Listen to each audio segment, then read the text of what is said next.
پچھلے 2-3 دن سے social media پر ایک ویڈیو بڑی وائرل جا رہی ہے جس میں ایک پروفیسر کی دوران لیکچر ڈیتھ ہو جاتی ہے۔ دوران لیکچر ملک الموت اس کے پاس پہنچ جاتے ہیں اور اسے 1 منٹ تک کی مہلت نہیں ملتی کہ وہ اللہ کے حضور ندامت کیا سنبھالے۔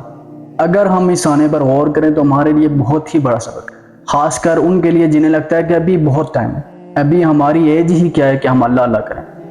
جوانی تو انجوائے کرنے کے لیے ہوتی ہے، یہی 2-4 دن ہے جوانی کے، موج مستی کے، بعد میں تو یہی سب کچھ کرنا ہے، پورا بڑھاپا پڑا ہوا ہے ہمارے پاس، اللہ اللہ ہی کرتے رہیں گے۔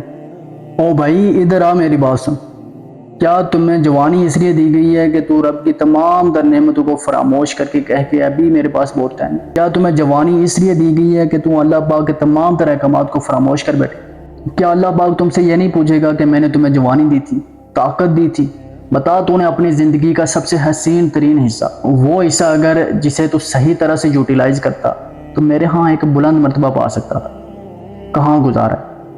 میں نے جو تمہیں طاقت دی تھی اسے کہاں خرچ کیا، کن کاموں میں خرچ کیا؟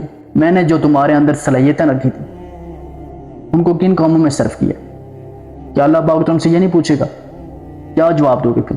کیا یہی جواب دو گے کہ میں تو یہی سمجھ رہا تھا کہ ابھی میرے پاس بہت ٹائم ہے؟ یا یہ جواب دو گے کہ میں تو یہ سمجھ رہا تھا کہ یہ انجوائے کرنے کے دن ہے؟ کیا یہ تمہاری چونچلے آگے چل پائیں گے؟ یا پھر یہ جواب دو گے کہ میں تو سوچ رہا تھا کہ بڑھاپے میں اللہ اللہ ہی کریں گے، بہت ٹائم ہے میرے پاس، رب کو راضی کرنا کون سا مشکل کام؟ کیا تمہارے یہ آنسرز آگے کارآمد ثابت ہوں گے؟ کبھی سوچا اس بارے میں؟ سنبھل جاؤ اس سے پہلے کہ موت کا فرشتہ آن پہنچے، سنبھل جاؤ، ابھی بھی وقت ہے، اس سے پہلے کہ تمہاری تمام تر امیدیں جو تم نے فیوچر سے لگا رکھی ہیں وہ یہیں دھری کی دھری رہ جائیں، اس سے پہلے کہ بہت دیر ہو جائے۔ آج ہی اپنے رب کے حضور توبہ کرو، ندامت کے آنسو بہاؤ اور ایک نئی زندگی سٹارٹ کرو، ایسی زندگی کہ جس میں ہر کام اللہ کی خوشنودی کے لیے کیا جائے۔